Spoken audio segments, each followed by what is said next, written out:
Controversial Nandi Hills MP Alfred Keter risks losing his seat should he be found guilty of an attempted theft from the Central Bank of Kenya through fraud. He was arrested yesterday morning after he and two others presented forged certificates which they intended to cash for $633 million. Mr. Keter alongside Arthur Sakwa and Madat Chatur, not the billionaire ex-husband of former presidential aspirant Nazlin Umar, purported that the certificates were issued against cash they lent to state in 1990. Holders of such certificates, technically known as Treasury Bills or simply T-bills, are repaid upon maturity of the loans, which is typically after 91, 182 or 364 days.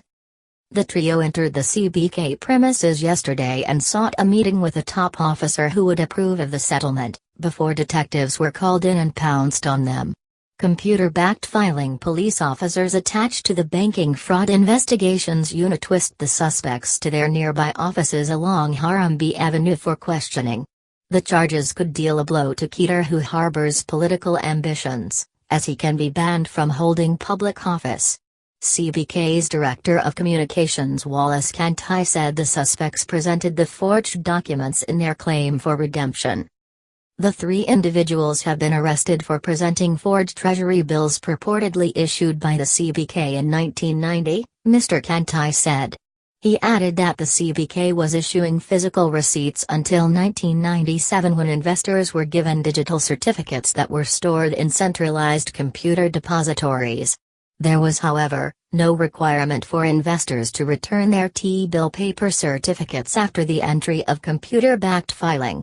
Before digitization, investors were given paper certificates indicating the amount of money they would be given after the term of the T-bill, such as the ones presented by Keter.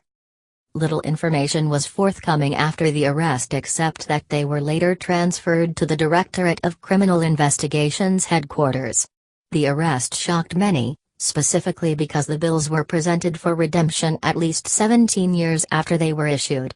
T-bills mature within a year from the date of issue, and were the primary instrument that the government used to borrow in the 90s as international lenders stayed away.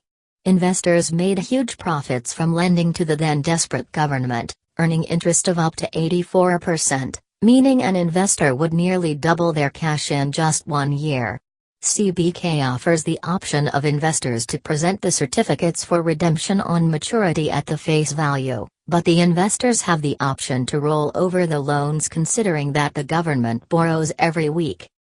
Bob Karina, a city-based investment banker and vice chairman of the Nairobi Securities Exchange, said in an interview that he had never in his career heard of people cashing fake T-bills. Non-existent, he explains that the investors' names were printed on the T-bills, or the longer maturity equivalent instruments called treasury bonds. Should an investor desire to sell part or the entire amount to another before maturity, the certificates would be returned and new ones issued bearing the names of the new owners. In the only other reported case of fake securities, a brokerage firm was in 2013 accused of selling non-existent bonds to other investors at the Nairobi Securities Exchange. Fred Mney, one of the architects, was banned from trading in bonds following the allegations that his firm Tsavo Securities had colluded with CBK staff to create fictitious digital securities.